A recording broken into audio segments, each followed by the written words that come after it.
आज हम लोग मेटल नॉन मेटल के बारे में पढ़ेंगे, जो क्लास 10th का बहुत ही इम्पोर्टेंट चैप्टर है। हम लोगों ने देखा है आसपास हमारे बहुत सारे मेटल्स एंड नॉन मेटल्स होते हैं। जैसे कि मेटल आपको अगर पहचानना है तो कहाँ-कहाँ देख सकते हैं आपके घर में तो किचन में बहुत सारा मेटल आपको देखने को मिलेगा। जितना भी पिलर होता है, पिलर में जो रॉड वगैरह यूज़ होता है, वहाँ हम लोग मेटल का यूज़ करते हैं। बहुत जगह नॉन मेटल भी देखते हैं आप। तो ऐसा कुछ प्रॉपर्टीज़ होते हैं जिस वजह से हम लोग ये जान पाते हैं कि कौन मेटल है और कौन नॉन मेटल है। तो वैसे ही कुछ प्रॉपर्टीज़ के बारे में हम लोग पढ़ेंगे। जैसे हम लोग थोड़ा-सा बेसिक जान लेते हैं कि अबंडेंस, अबंडेंस की मतलब क्या होता है? उपस्थिति, कि हमारे अर्थ पे कितना मेटल और कितना नॉन मेटल उपस्थित है और सबसे ज़्यादा कौन है? अबंडेंस में सबसे ज़्यादा आता है एल्युमिनियम और नॉन मेटल में आता है ऑक्सीजन। एल्युमिनियम का अप्रॉक्सिमेटली 70% होता है और ऑक्सीजन का अप्रॉक्सिमेट 50% होता है। उसके बाद हम लोग बात करेंगे कि ऐसा कौन-सा मेटल है जो लिक्विड स्टेट में होता है। ध्यान दीजिएगा, एक ही ऐसा मेटल है जो लिक्विड स्टेट में होता है और वो है मर्क्यूरी यानी कि पारा।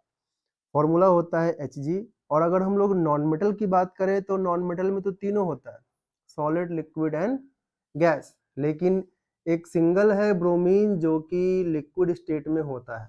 तो नॉन मेटल के केस में लिक्विड स्टेट में ब्रोमीन हो जाता है।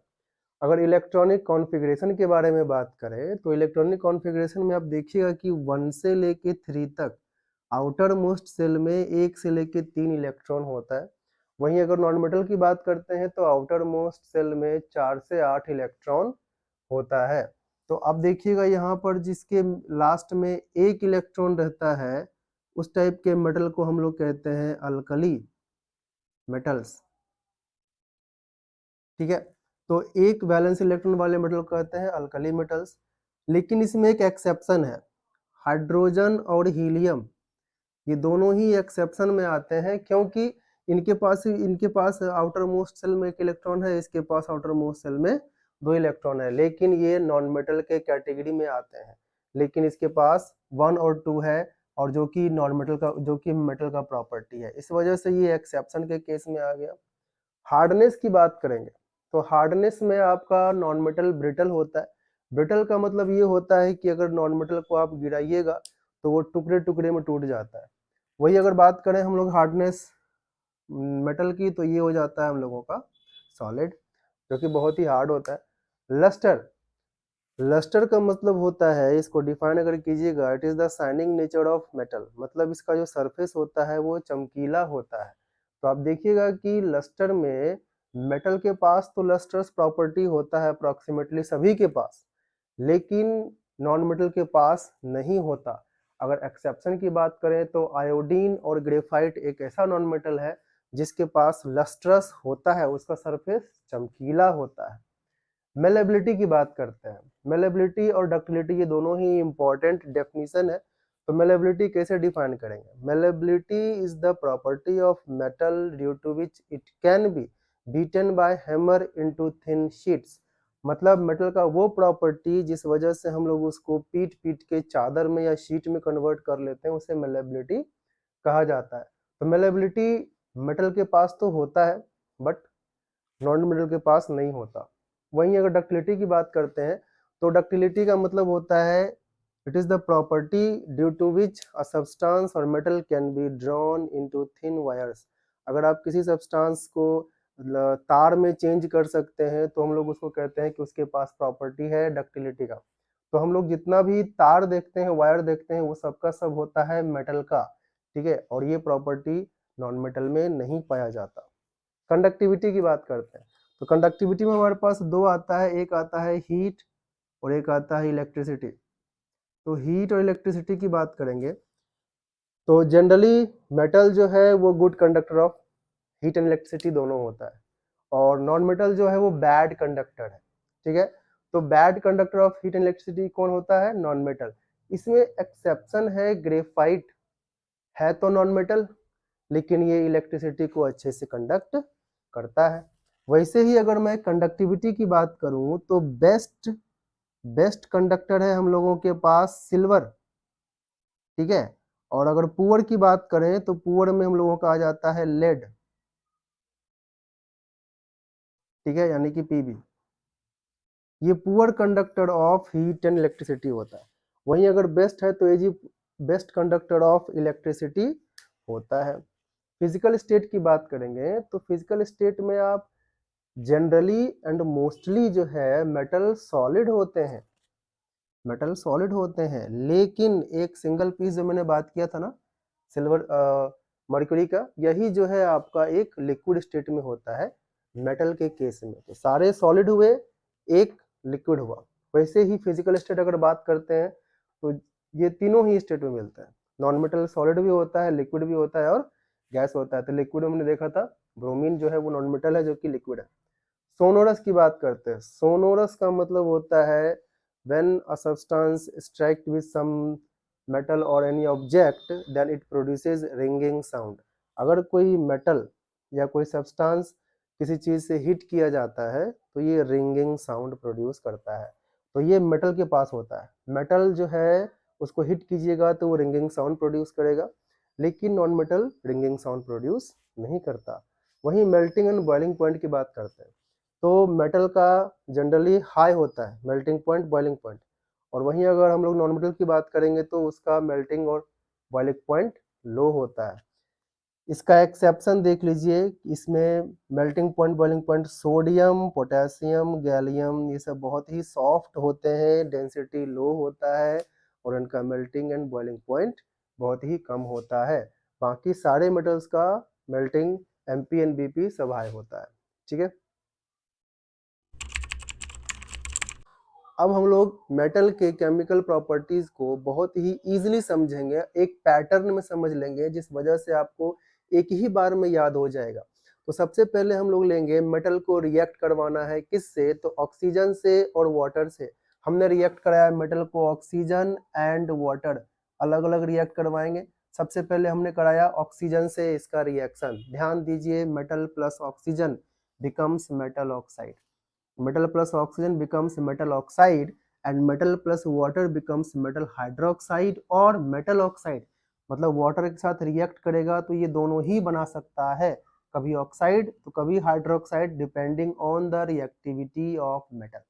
ऑक्सीजन के साथ मेटल ऑक्साइड, वाटर के साथ हाइड्रोक्साइड एंड ऑक्साइड बनाता है। अब इस ऑक्साइड के बारे में, मेटल ऑक्साइड के बारे में एक इंपॉर्टेंट चीज जान लीजिए। मेटल ऑक्साइड बेसिक होता है, मतलब ये जो ऑक्साइड है इसको अगर पानी में मिलाएंगे तो जो सॉल्यूशन मिलता है उस सॉल्यूशन का नेचर होता है बेसिक, इसीलिए हम लोग कहते हैं metal oxides are basic in nature. तो देखिएगा मेटल ऑक्साइड को वाटर से मिलाया गया, क्या मिला, मेटल हाइड्रोक्साइड। हाइड्रोक्साइड में क्या रहता है, OH, और OH रहने का मतलब है बेस है। तो आप कैसे चेक कीजिएगा कि कौन सा मेटल ऑक्साइड बेस है या नहीं है, इसके लिए क्या लीजिएगा आप, रेड लिटमस पेपर। आप रेड लिटमस पेपर ले लीजिए और फिर उसके बाद मेटल ऑक्साइड और पानी को मिला दीजिए और उसमें अगर रेड लिटमस पेपर को डिप करते हैं तो उसका कलर अगर ब्लू हो गया समझ जाएंगे कि वो बेसिक नेचर है। अब हम लोग बात करते हैं ऐसा कुछ एग्जाम्पल, जैसे कि मैग्नीशियम है, मैग्नीशियम को ऑक्सीजन के साथ मिलाए तो मैग्नीशियम ऑक्साइड, आयरन को ऑक्सीजन के साथ मिलाए तो आयरन ऑक्साइड, ये दोनों ही क्या नेचर दिखाएंगे, बेसिक। मेटल प्लस वाटर है तो बनेगा हाइड्रोक्साइड एंड ऑक्साइड। तो हम लोग देखेंगे सबसे पहले ये तीन मेटल दिमाग में रख लीजिए, ये तीन मेटल जो है सोडियम, पोटेशियम, कैल्शियम, ये तीनों ही कोल्ड वाटर से रिएक्ट करेगा। ठीक है, ऐसा नहीं है कि बाकी से रिएक्ट नहीं करेगा, लेकिन ये कोल्ड वाटर से भी रिएक्ट कर सकता है और बहुत ही अच्छे से रिएक्ट करता है। सबसे पहले नंबर पे है हमारा सोडियम एंड पोटासियम, ये दोनों ही हाईली रिएक्टिव मेटल होते हैं। Sodium and potassium highly reactive metal होते हैं, कोल्ड वाटर के साथ रिएक्ट करेंगे तो हाइड्रोक्साइड का फॉर्मेशन कर लेंगे। अब ये है हम लोगों का साथ में मिलता है हाइड्रोजन गैस और रिलीज होता है हीट।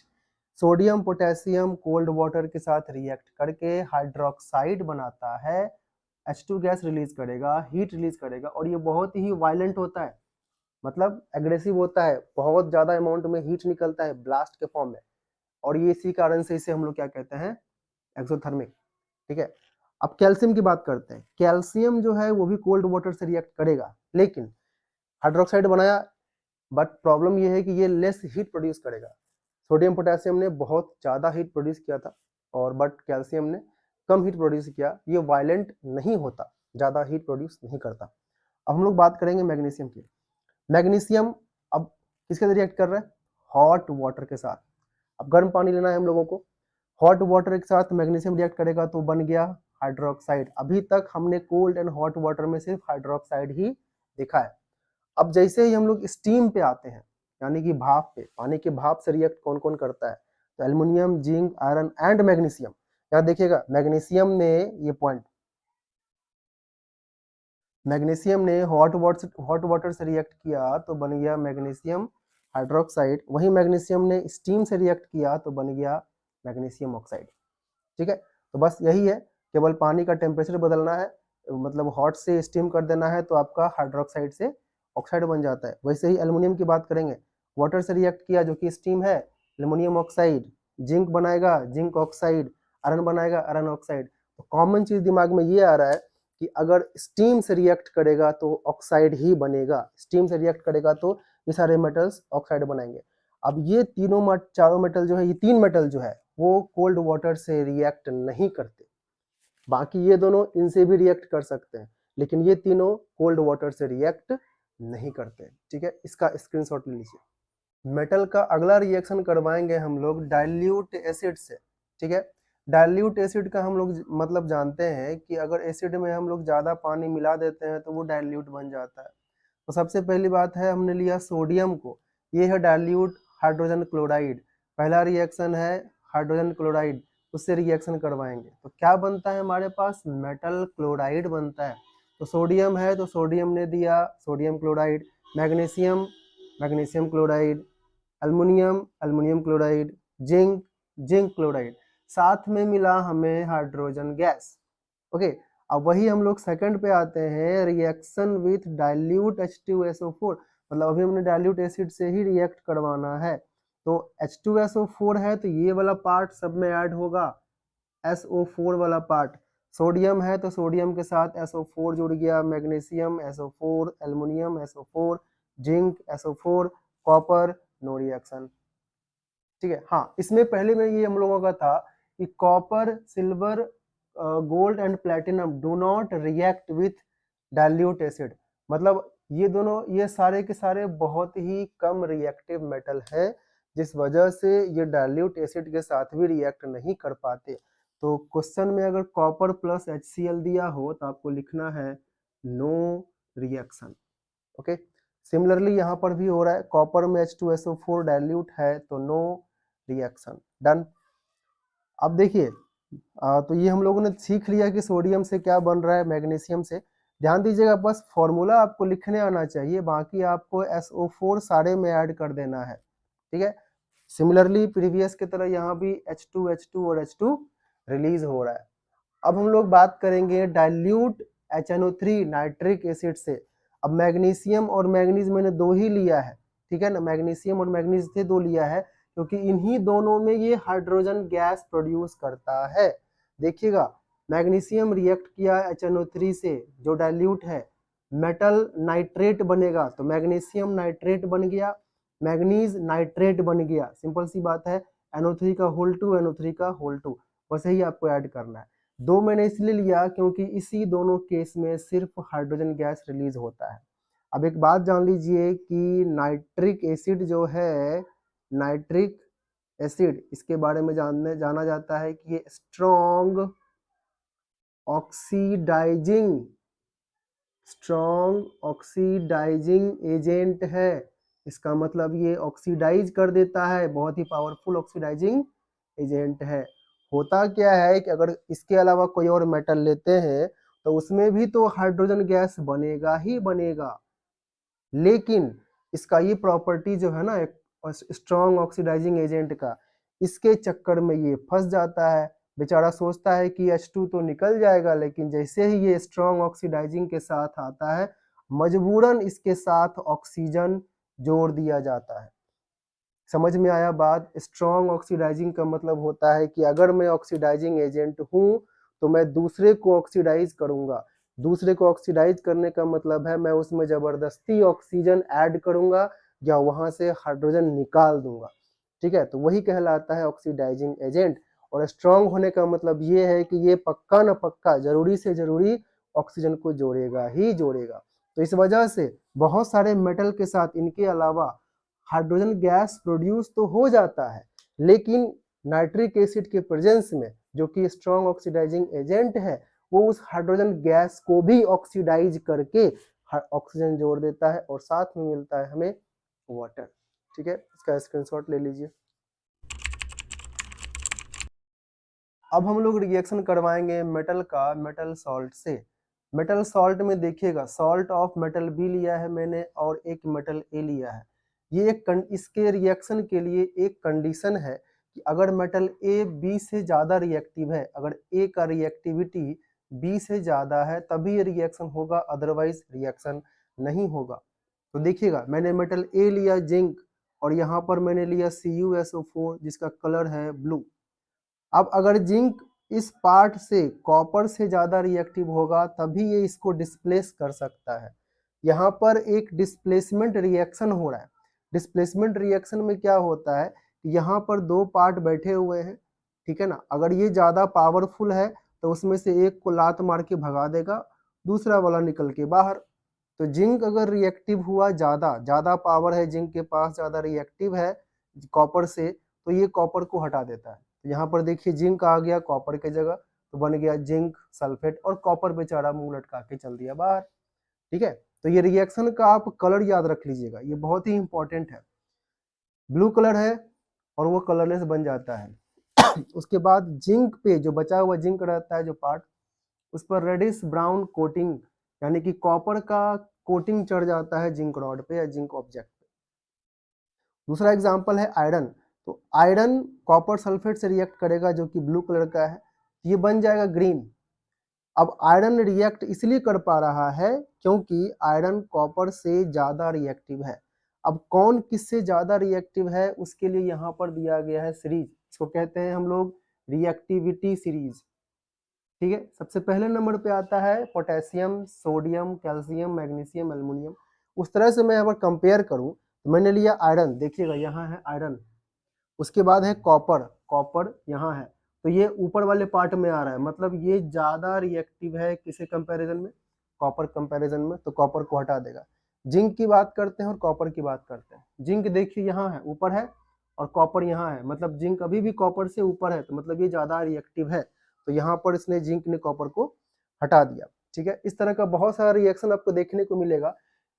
ये हाइड्रोजन एक बेस लाइन है, इसके ऊपर जितने भी मेटल हैं वो हाइड्रोजन को रिप्लेस कर सकते हैं।